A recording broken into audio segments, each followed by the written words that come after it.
నమస్కారం అండి బుచ్చిబాబు గారు. సార్ నమస్తే సార్. ఇప్పుడు బుచ్చిబాబు ప్రపంచవ్యాప్తంగా అయ్యో సార్. తెలిసిపోయింది బాగా. సార్. అంటే ఎప్పుడు ఆ సినిమా అప్పుడు కూడా తెలిసింది. సార్. ఫస్ట్ డబ్ల్యూ సినిమాకే నేషనల్ అవార్డు తీసుకోవడం ఎలా ఫీల్ అవుతున్నారు? యానివర్సరీ అంటే నేను ఏమనుకున్నానంటే నిజంగా సైమా వచ్చింది, ఉపనకి ఫిల్మ్‌ఫేర్ వచ్చింది, వైష్ణవ్‌కి, కృతికి సంతోషం వచ్చిందండి, సాక్షి వచ్చిందండి, టీవీ నైన్ వచ్చి ఇన్ని అవార్డ్స్ వచ్చాయండి. ఏమనుకున్నానంటే అండి అంటే అన్ని అవార్డ్స్ తీసుకున్నానంటే అవార్డులో ఒక అవార్డు అనుకున్నాను కానండి ఎంత అప్లౌజ్ ఉంటుందని నేను అసలు ఎక్స్పెక్ట్ చేయలేదండి అసలు. నేషనల్ అవార్డు అంటే తెలుసు. నేషనల్ అవార్డు అంటే తెలుసండి, దానికి ఎంత అంటే క్రేజ్ ఉంటుందని తెలుసండి. అంటే సినిమా ఉప్పెన ఒక 100 టైమ్స్ రిలీజ్ అయినట్టు ఒకే రోజు ఉన్నట్టు ఉంటుంది అన్నది అంత క్రేజ్ ఉంటుందని నేను ఎక్స్పెక్ట్ చేయలేదండి. Okay okay. ఫస్ట్ ఎలాగా ఎక్కడ తెలిసింది మీకు? ఎవరు చెప్పారు? అక్కడ టీవీలో మామూలుగా నేషనల్ అవార్డ్స్ ఈ రోజు అనౌన్స్మెంట్ ఉందని చెప్పారండి అసిస్టెంట్ డైరెక్టర్ సార్. అవునా కూర్చుందాం అయితే అని నేను వర్క్ ఉంటే ఆ టైం కూర్చున్నానండి కరెక్ట్గా. ఇంకా 2 minutes స్టార్ట్ అయిపోయిందండి నెలబుద్దులకి. అన్ని చెప్తున్నారు కరెక్ట్గా తెలుగు అన్న స్టార్టింగ్ లోనే ఉప్పుని చెప్పారండి. ఫస్ట్ ఉప్పుని చెప్తే నేను ఇంకా ఏమనుకున్నా అంటే తెలుగు తర్వాత 3 చెప్తారు కదా అని అసలు ఏం చేయాలో అంటే రియాక్షన్ కూడా ఏమో అర్థం నన్నే వాళ్ళే తేల్చారు పైకి. అంటే ఒక నేషనల్ అవార్డు వచ్చే సినిమా కథ నేను రాసుకున్నాను, సినిమా నేను తీసాను అని మీకు ముందే తెలుసా? ఇది నిజంగా చెప్తే ఇది ఏమనిపిస్తుంది అంటే అండి ఏమన్నా ఎక్స్ట్రా మాట్లాడుతున్నాడా అనిపిస్తుంది. కానీ నేను ఒక మాట అంటే ఎవరినన్నా ఫస్ట్ మొదటగా నువ్వే నమ్మాలి. కానీ ఉప్పెన రాసినప్పుడు నేను నాకు ఫీల్ అయ్యానండి. అంటే ఏం ఫీల్ అయ్యానంటే నేను ఎవరితోనే చెప్పలేదు కానండి, అంటే ఈ ఐడియాకి ఈ క్లైమాక్స్ నేషనల్ అవార్డు వస్తుంది. ఎందుకంటే ఇలాంటి కథతో అంటే సినిమాలు చాలా మంది చేసాం, సినిమాలు చాలా పెద్ద పెద్ద డైరెక్టర్లు ఉన్నారు, పెద్ద పెద్ద అందరూ ఉన్నారు. కానీ ఈ ఐడియా ఇలా ఎవరూ చెప్పలేదు, ఈ క్లైమాక్స్తో ధైర్యం చేయలేదు. దీనికి ఆ నేషనల్ అవార్డు వచ్చే కంటెంట్ ఇది. నేను దీన్ని ఎంత జాగ్రత్తగా తీస్తానా, ఎంత జనాలకు అర్థమయ్యేలా చెప్తానా అన్నది సెకండరీ అండి. కానీ నాకు రాసినప్పుడే ఈ కంటెంట్ వస్తుంది అని అనిపించిందండి. నేను తర్వాత చిరంజీవి గారు నేరేషన్ ఇచ్చినప్పుడు చిరంజీవి గారు వచ్చి సినిమాకి నేషనల్ అవార్డు వస్తుంది జాగ్రత్తగా తీయాలన్నారండి. సేమ్ టైం మా గురువు గారు నేరేషన్ ఇచ్చినప్పుడు నేషనల్ అవార్డు కంటెంట్ రా దీన్ని జాగ్రత్తగా తీయాలన్నారండి. వాళ్ళైతే నేను వాళ్ళకు కూడా చెప్పలేదండి. సార్ నేను వస్తుంది రాసుకున్నానని చెప్తే ఈ ఎక్స్ట్రా చేస్తాను అనుకుంటారని చిరంజీవి గారికి చెప్పలేదండి, మా గురువు గారికి చెప్పలేదండి. కానీ నేను రాసుకున్నప్పుడు అది ఫీల్ అయ్యండి. కానీ వాళ్ళిద్దరు నోటంటే వచ్చిందండి ఇది నేషనల్ అవార్డు వస్తుంది దేనికని. నిజంగా వాళ్ళ మాట నిజమైంది. అసలు ఈ కథ నిజంగా ఫస్ట్ వైష్ణవ్ తేజ్ కోసం రాశారా? అసలు ఎవరి కోసం మీరు ఈ కథ రాసుకున్నారు? రియల్ గా చెప్పండి. సార్ ఈ కథ అంటే అప్పటికి నేను రాసుకున్నప్పటికి వైష్ణవ్ తెలియదండి. వైష్ణవ్ని నేను నా ఫ్రెండ్ నా కొలీగ్ అండి సుకుమార్ గారి దగ్గర శ్రీను అని మేమిద్దరు సుకు సార్ దగ్గర అసిస్టెంట్ డైరెక్టర్స్ అండ్ రైటింగ్ డిపార్ట్మెంట్లో వర్క్ చేస్తానండి. చూపించాడండి శ్రీను చూపించి బాబు చూడు ఇది అబ్బాయి బాగున్నాడు అంటే బాగున్నారు ఎవరంటే సాయిధరం తేజ్ గారు బ్రదర్ అన్నారండి. ఇన్స్టాలో చూసి భలే ఉన్నాడని నేను సుక్కు సార్కి అప్రోచ్ అయ్యాను. సార్ మన హీరో కరెక్ట్గా యాప్ సరిపోతుంది అమ్మండి, ఫిషర్మెన్ కమ్యూనిటీ కుర్రలో ఉన్నాడు, కొద్దిగా గెటప్ రగ్గుడుగా ఉన్నాడు మనిషి అంటే. అప్పుడు సుక్కు సార్ అన్నారండి అయితే నేను చిరంజీవి గారితో మాట్లాడతాను రా అని. అంటే మనకు చిరంజీవి గారు అంటే చరణ్ గారు ఉన్నారు కదా, చరణ్ గారి దగ్గరకు ఉన్నారని చరణ్ గారు షూటింగ్లో ఉంటే షూట్కి వెళ్ళామండి. షూట్కి వెళ్తే చరణ్ గారు అన్నారు వచ్చి ఏంటి నా కోసం కథ రాసావంటా అని. సార్ రాసింది మీకోసం కదా సార్, మీ ఫ్యామిలీలో అబ్బాయి వైష్ణవ్ కోసం అంటే అవునా అయితేనని వెంటనే చరణ్ గారు అక్కడ నుంచి ఫాలోఅప్ చేసి వైష్ణవ్ చెప్తే వైష్ణవ్ కథ అన్నాడండి. వైష్ణవ్ బాగా నచ్చింది, ఒక 6 members ఫ్రెండ్స్తో అన్నాడండి. వాళ్ళందరికీ దాంట్లో అంటే ఇక్కడ ఒక అబ్బాయి ఇక్కడ ఒక అబ్బాయి ఇక్కడ ఒక అబ్బాయి ఇక్కడ ఇలా అందరూ ఉన్నారండి. అంటే నేరేషన్ అంటే ఎవరికి వాళ్ళకి కూడా తెలిసింది కదా, అంటే అప్పుడు టెన్షన్ లో నేరేషన్ ఎవరికి చెప్పాలనేది ఎవరి పాయింట్ ఆఫ్ ఎవరికి చెప్పాలి, ఎవరిని కార్నర్ చేసుకుంటూ చెప్పాలి, అది అర్థం కాలేదు చెప్పుకుంటూ వెళ్ళండి. దాంట్లో ఇప్పుడు బెన్నీ గారు అని ఇప్పుడు మన ఇది కలర్ ఫోటో కోవిడ్ తీశారు, ఇప్పుడు బెదుర్లంక తీశారు బెన్నీ గారు, వాళ్ళందరికీ బాగా నచ్చిందండి. బాగా నచ్చి సినిమా చేయంటే వైష్ణవ్కి అందరికి బాగా నచ్చిందండి. వచ్చిన తర్వాత 1 weekలో చిరంజీవి గారు నేను ఇంటికి వస్తానండి, సార్ చాలా బాగుంది చిరంజీవి పెద్దమామకి నేరేషన్ ఇస్తారా అన్నారు. పెద్దమామ అంటే మన చిరంజీవి గారి వరకు నేరేషన్ వెళ్తుందని ఏం తెలియదండి. ఇస్తానే నేను షాక్ అయ్యాను. అక్కడ నుంచి ఇంకా ఎంసెట్ ప్రిపేర్ అయినట్టు ఐసెట్ ప్రిపేర్ అయ్యి చిరంజీవి గారు చెప్పాను. ఫస్ట్ వైష్ణవ్ చెప్పగానే ఫస్ట్ వైష్ణవ్ రియాక్షన్ ఏంటి ఈ సినిమా?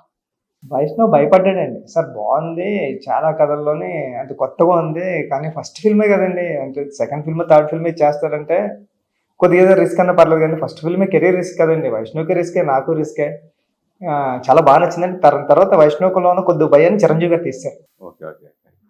ఫస్ట్ నీకు రంగస్థలం టైంలో చరణ్ గారితో కొంచెం రేపో పెరిగింది, సో అతనికి నేరేషన్ ఇచ్చేప్పుడు కానీ ఈ కథ గురించి చెప్పిన కానీ అప్పుడు రియాక్షన్ చరణ్ బాబు ఏమన్నారు? చరణ్ గారికి ఒక నమ్మకం ఉందండి. అంటే సుక్కు సార్ దగ్గర పనిచేయడం వల్ల ఏమవుతుంది అంటే హీరోలకు దగ్గరగా ఉంటామండి.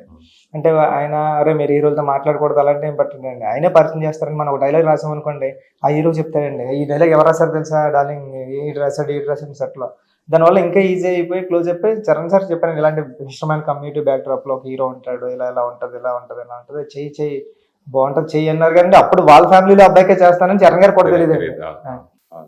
తర్వాత ఇన్ని దాటి మొత్తం మీద బాస్ చిరంజీవి గారి కథ వెళ్ళారు. ఫస్ట్ నేరేషన్ ఇచ్చినప్పుడు విన్న వెంటనే ఆయన ఏమన్నారు? చిరంజీవి గారికి నేరేషన్ ఏమంటే చిరంజీవి గారు పైన కూర్చున్నారండి, సార్ నేను కింద కూర్చొని కథ చెప్తాను. అవునా నేను కింద కూర్చోను అన్నారు. లేదు సార్ మీరు పైన కూర్చోండి అంటే, ఇంకంటే పేపర్లు అన్నీ ఉంటాయి కదా సార్, అన్ని వేసుకుని నేరేషన్ అవుతుంటే చిరంజీవి సార్ బాగా నచ్చిందండి. క్లైమాక్స్ దగ్గర మాత్రం ఒక్క నిమిషం ఆగారండి. ఆగి ఇలా చూసి బుచ్చి ఇది చాలా మంచి సినిమా అవుతుంది నువ్వు ముందుకెళ్ళు అని ఇంకా వైష్ణవ్ని పిలిపించి కాల్ చేసి మాట్లాడి, వైష్ణవ్ నువ్వు చేస్తావు నేను చేశాను ఫిల్మ్ అని ఆయన వచ్చేసి మా గురువు గారిని పిలిపించి ఒక ఫోటో అప్పటికప్పుడే తీశారండి. అంటే ఆయన జడ్జిమెంట్ ఏం కానీ అంతే. అంటే చిరంజీవి గారు ఏ కథ విన్నా 100% ఇది ఇలా ఉంటే బాగుంటుందేమో ఒకసారి ఆలోచించింది బెటర్మెంట్స్ కోసం అలా చెప్తూ ఉంటారు కదా, అలా మీ కథ విన్నప్పుడు అలా చెప్పిన సందర్భాలు ఏదైనా? ఉందండి. అదే ప్లస్ అయిందని నేను చిరంజీవి గారు ఇప్పుడు అనుకుంటాను. అంటే నేను కొద్దిగా హీరోయిన్ క్యారెక్టరేషన్ కొద్దిగా రాడికల్ గా కొద్దిగా ఈ మోడర్న్ అమ్మాయిలాగా అంటే కొద్దిగా బాగా తీద్దారని ట్రై చేశానండి. అంటే బాగా అంటే కొద్దిగా ఫాస్ట్గా ఉండే కాదులని చిరంజీవి సార్ ఏమన్నారంటే బుచ్చి కొద్దిగా తగ్గించు, ఎందుకంటే ఫ్యామిలీ కూడా రావాలి, ఇలాంటి కంటెంట్ ఫ్యామిలీ కూడా చూడాలా అని చిరంజీవి గారు ఆ టోన్ డౌన్ చేశారండి అమ్మాయి స్పీడ్. అందుకే ఈ రోజు రీచ్ ఫ్యామిలీ కూడా వెళ్ళిందండి ఉప్పెన అని నేను ఫీల్ అవుతాను. దానికి మెయిన్ కారణం చిరంజీవి గారు. ఉప్పెన సినిమా ఏ పాయింట్ మీద నేషనల్ అవార్డు మీరు కొట్టారు అంటే?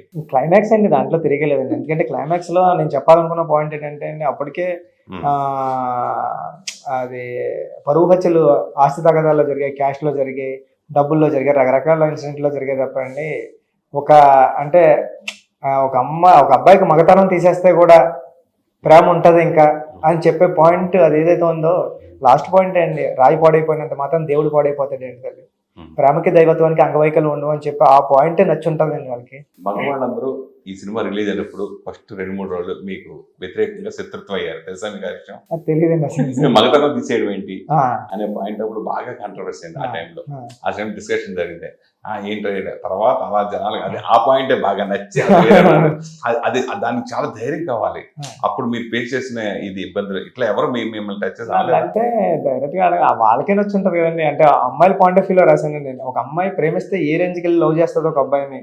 అంటే మగతనం అంటే అబ్బాయిలో 2 కాళ్ళ మధ్యలో ఉండేది కాదు, అనువనువును ఉంటదని చెప్పడానికి ప్రయత్నించాను కాబట్టి అండి వాళ్ళు కూడా అర్థం చేసుకుని ఉంటారని బహుశా. మీకు పెళ్ళైంది, పిల్లలు ఉన్నారు. ఈ కథ చెప్పినప్పుడు మీ మిస్సెస్ ఏమన్నా? మా మిస్సెస్ నేను కథ చెప్పలేదు కానీ సినిమా చూసిందండి. అంటే ప్రసాద్ ల్యాబ్స్ లో సినిమా షో చేసినప్పుడు చూసి మా అసిస్టెంట్ డైరెక్టర్స్ అందరూ చూసాను. నేను బయట ఉన్నాను, నేను చూడలేదండి. ఏడుస్తే వెళ్తా ఈ సినిమా తీసాం ఇంక ఇంటికి వచ్చే పర్లేదు, ఎందుకన్నా గొప్ప సినిమా ఏం అవసరం లేదండి. ఏడుస్తే వెళ్ళిందండి. అంటే అసలు సినిమా కథ ఎలా ఉంటుందని తెలియదు, హీరో క్యారెక్టర్ అని తెలియదు, ఏమీ తెలియదండి. చూస్తా ఏడుస్తా ఇంటికి వెళ్తా చెప్పినమాట అండి. ఇంతకన్నా మంచి సినిమా తీస్తామని నేను అనుకోను, చాలా మంచి సినిమా, ఇంక ఎక్కువ సినిమా తీసి ఇంటికి వచ్చేసినా పర్లేదు. పెళ్లికి ముందు చాలా మంది లవర్స్ మీకు ఉండే ఉంటారు, తర్వాత కూడా చాలా మంది ఉంటారు. వాళ్ళు ఏమన్నారు మిమ్మల్ని? అలాగే ఫ్రెండ్స్ ఉంటారు చాలా మంది ఫ్రెండ్స్ ఉంటారు కదండి. ఫ్రెండ్స్ ఏంటంటే నా క్లాస్మేట్స్ అందరూ కూడా ఉంటారు కదండి, చాలా మంచి సినిమా తీసావు, ఫ్యామిలీ తెలిసి చూసాం అందరూ. ఇప్పటికీ అంటే ఉప్పెన గురించి ఎవరైనా కొత్త వాళ్ళు కనిపిస్తే ఉప్పెన మామూలుగా లేదు, చాలా మంచి సినిమా. పార్క్ లో వాకింగ్ చేసేటప్పుడు కూడా పెద్ద పెద్ద వాళ్ళు కూడా అంకుల్ వాళ్ళ అందరూ కూడా చెప్తుంటారండి చాలా మంచి సినిమా ఇది, మంచి సినిమా తీశారు. అంటే అంత ఏజ్డ్ పీపుల్ కూడా నచ్చిందంటే 60 years 70 years 80 years వాళ్ళు కూడా నచ్చిందండి. అదంటే ఏదో కంటెంట్ కనెక్ట్ అయి ఉంటుందండి. మొదటి సినిమా తీసి ఇన్నేళ్ల గ్యాప్ తీసేసుకుని, ఏకంగా ఇంత ఎక్కువ గ్యాప్ తీసుకుని నేషనల్ అవార్డు కొట్టిన తర్వాత మీ రెండో సినిమా అనౌన్స్మెంట్ వచ్చినా కానీ నేషనల్ అవార్డ్స్ అనౌన్స్మెంట్ అయిన తర్వాత ఇప్పుడు మీ రెండో సినిమా స్టార్ట్ చేస్తున్నారు. ఎందుకు అంత గ్యాప్ తీసుకోవాల్సి వచ్చింది? ఎవరి కోసం? ఏంటి అసలు ఏం జరిగింది? అంటే ఏం జరగలేదండి, కథ రాసుకోవడం అంటే లేట్ అవుతూ ఉంటుందండి. మా గురువు గారు స్కూల్ నుంచి వచ్చాం కాబట్టి అండి కథ మీద ఎక్కువ కాన్సన్ట్రేషన్ ఉంటుందండి. ఆ రాసుకునే ప్రాసెస్ లో చాలా బాగా రావడం వల్ల చరణ్ గారికి వెళ్ళి నేరేషన్ ఇచ్చారండి. చరణ్ గారు బాగా నచ్చింది, చేద్దాం చెప్పాను. కానీ శంకర్ గారు షూటింగ్ లో ఉన్నారు కదండి, దానివల్ల లేట్ అవుతుంది. అంటే క్వాలిటీ కావాలంటే వెయిట్ చేయాల్సిందండి. అనుకున్న తర్వాత నేను చేసిన ఇంటర్వ్యూలోనే మీరు ఎన్టీఆర్ తో నెక్స్ట్ సినిమా చేస్తారని నేనే మీకు అప్పుడు చెప్పాను మీరు జరిగింది. ఇప్పుడు ఆ కథని ఇప్పుడు చరణ్ బాబుతో చేస్తారనుకోవచ్చా? కాదండి. ఇది వేరే కథ. అంటే యాక్చువల్లీ ఏంటంటే అండి, ఎన్టీఆర్ గారికి కూడా చేద్దారనండి. కానీ ఎన్టీఆర్ గారిది ఏంటంటే షుగర్ది లేట్ అవ్వడం, మళ్ళీ అందరూ కలిసే కదండి. మళ్ళీ ఇంకొకసారి దీని తర్వాత ఎన్టీఆర్ గారితో ఉండొచ్చండి. ఇప్పుడు రామ్ చరణ్ ఇప్పుడు మామూలు వ్యక్తి కాదు, global star hero Ram Charan. So అంత పెద్ద బాధ్యతని అంటే ఇప్పుడు నేషనల్ అవార్డు వచ్చింది, ఇప్పుడు జనాలందరూ యాక్సెప్టెడ్, అంటే అప్పుడు కూడా యాక్సెప్టెడ్. మీ టాలెంట్ మనకు తెలుసు కదా, మనకి తెలియని వాడికి ఒక నేషనల్ అవార్డు విన్నర్తో ఇప్పుడు సినిమా చేస్తానని అనుకోవచ్చు. సో రామ్ చరణ్తో అంటే ఒక చిన్న హీరోతో చేసి కొత్త హీరోతో మీరు ఇంట్రడ్యూస్ చేసి ఒక కొత్త దర్శక రెండో సినిమాకి గ్లోబల్ స్టార్ హీరోతో చేయటం, అది ఎంతవరకు మీరు చేయగలుగుతారు అనుకుంటున్నాను. అంటే నాకు ఆ భయం లేదండి. ఎందుకంటే నేను అసిస్టెంట్ డైరెక్టర్గా సుక్కు సార్ దగ్గర అల్లు అర్జున్ గారి సినిమాకి వర్క్ చేశాను, మహేష్ గారి సినిమాకి వర్క్ చేశాను, ఎన్టీఆర్ గారి సినిమాకి వర్క్ చేశాను, చరణ్ గారి సినిమాకి వర్క్ చేశాను. అంటే ఇప్పుడు కొత్త హీరో మన గురువు చిన్న హీరోలతో చేస్తే మన పెద్ద హీరోతో చేసినప్పుడు భయం ఉంటుంది బహుశా. ఎందుకంటే నాకు అది లేదండి. ఎందుకంటే నేను కూడా సెట్లో అంతే, మా గురువు గారు ఏమంటారంటే అసిస్టెంట్ డైరెక్టర్ నువ్వు డైరెక్టర్ లో ఫీల్ అవ్వరా అంటాడండి. మా గురువు గారు సెట్లో కూడా నేను డైరెక్టర్ లో ఫీల్ అయినా అంతే అండి. ఆ ఫీల్ అవ్వడం వల్ల ఏంటంటే ఏ కొత్త అసిస్టెంట్ వచ్చిన నువ్వు సెట్లో నువ్వు అసిస్టెంట్ డైరెక్టర్ కాదు, డైరెక్టర్. నువ్వు సినిమా ఎలా తీసుకుంటావు అలా తీసుకో, నీ సినిమా లాగే చూస్తుంటది. నువ్వు డైరెక్టర్ అయితే ఏం చేస్తుంటావు అలా చూడమంటే నేను అందరు డైరెక్టర్లతో డైరెక్షన్ చేసిన ఫీల్ లో ఉంటాను అంతే. ఇప్పుడు కథ రాసుకున్నా చెప్తాను అంటే చెప్పాను, అది ఓకే అయింది. నాకు అలాంటిది ఏమి లేదండి. అంటే ప్రాపర్ గా ముందే ప్రిపేర్ అయితే ఏ ఎగ్జామ్ కన్నా టెన్షన్ పడాల్సిన అవసరం లేదండి. మనం ఏం చదవకుండా వెళ్తే టెన్షన్ అంతే. ఇది స్పోర్ట్స్ బ్యాక్ డ్రాప్ కదా అంటున్నారు జనతో తీయబో సినిమా, కరెక్టేనా? అంటే లేదండి, రా అండ్ రస్టిక్ ఉంటది, చాలా అంతకు మించి ఉంటదండి cinema. Okay okay, sports back drop కాదు.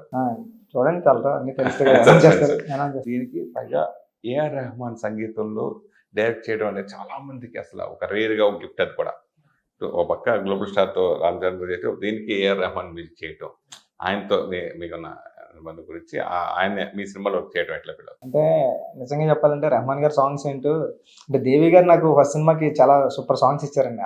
అలాగే రెహమాన్ గారు